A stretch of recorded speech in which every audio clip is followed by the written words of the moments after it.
حدیث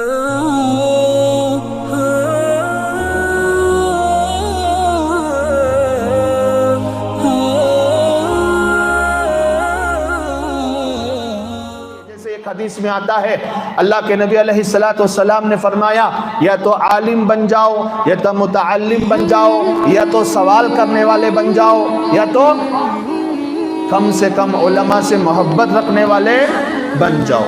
پانچویں قسم کے مت بنو. وہ کون ہیں؟ علماء سے دشمنی رکھنے والے. علماء کا تو کچھ بگاڑ نہیں سکیں گے مرتے دم تک، لیکن اپنی آخرت اپنے ہاتھوں سے تباہ کر کے جائیں گے. ان مالداروں کو اور حکومت پر بیٹھے ہوئے لوگوں کو رتی برابر احساس نہیں ہے کہ یہ لوگ جن علماء کے خلاف کتوں کی طرح بھونکتے ہیں، یہ بھونکنا ان کے لیے کتنا بھاری پڑنے والا ہے. ان کو رتی برابر احساس نہیں. یہ بھونکنا ان کے لیے ان کی آخرت تباہ کر سکتا ہے، ان کی قبر تباہ کر سکتا ہے. کیوں؟ اللہ کے نبی علیہ السلام نے محبت رکھنے کا حکم دیا ہے. بغض رکھو گے، دشمنی رکھو گے تو پھر اپنی آخرت تباہ ہو جائے گی. اللہ کے نبی فرماتے ہیں وَلَا تَكُنِ الْخَامِسَةَ، اگر پانچویں قسم کے لوگ مت بنو. وہ کون ہیں؟ وہ علماء سے بغض رکھنے والے. نتیجہ کیا ہوگا؟ برباد ہو جاؤ گے. صرف دنیا کی بربادی نہیں، آخرت کی بربادی، قبر کی بربادی.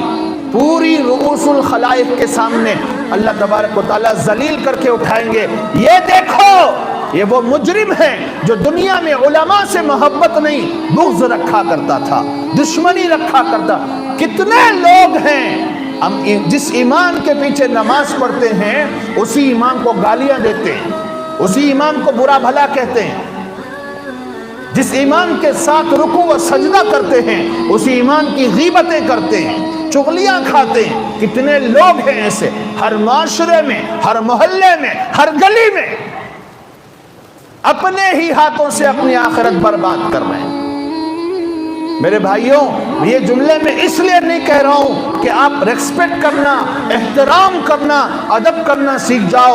اس لیے اس نیت سے نہیں کہہ رہا ہوں. آپ کے ادب کرنے نہ کرنے سے، آپ کے احترام کرنے نہ کرنے سے، آپ کے چڑھانے نہ چڑھانے سے کوئی فرق کسی عالم کو نہیں پڑنے کا. کان کھول کے سن لو، فرق آپ کو پڑ سکتا ہے.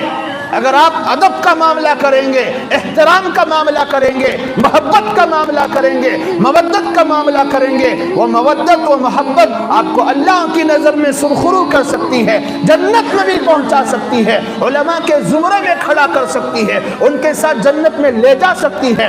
اگر اس کے برخلاف دنیا میں رہتے ہوئے دنیاوی زندگی میں کسی عالم سے صرف اس لیے دشمنی رکھی، کسی مفتی سے صرف اس لیے دشمنی رکھی کہ وہ منہ پہ مسئلہ بتاتا ہے، وہ ڈائریکٹ حق بولتا ہے، وہ اس سے دشمنی اس لیے رکھی گئی، وہ سود کے خلاف بولتا ہے، وہ رشوت کے خلاف بولتا ہے، وہ عورتوں کی بے پردگی کے خلاف بولتا ہے، اور معاشرے میں پھیلے ہوئے گناہوں کے خلاف بولتا ہے.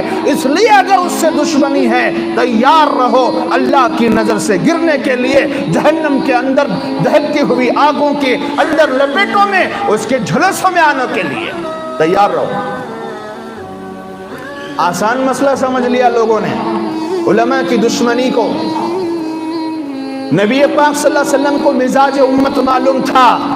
آپ نے کہا پانچویں قسم ہرگز مت بننا. یہ تو خود عالم بنو، یا تو متعلم بنو، اسٹوڈنٹ بن جاؤ، یا تو سوال کرنے والے، جیسے عام طور پر سوال ہی ہوتا ہے، یہ تیسرا درجہ.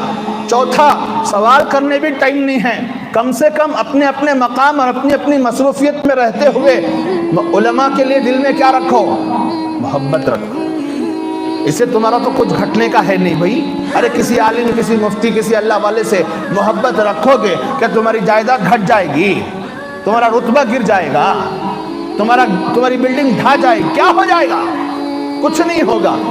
الٹا فائدہ یہ ہوگا اس محبت کے پیش نظر اللہ تبارک و تعالی کل قیامت کے دن انہی علماء کے ساتھ اس کو کھڑا کریں گے.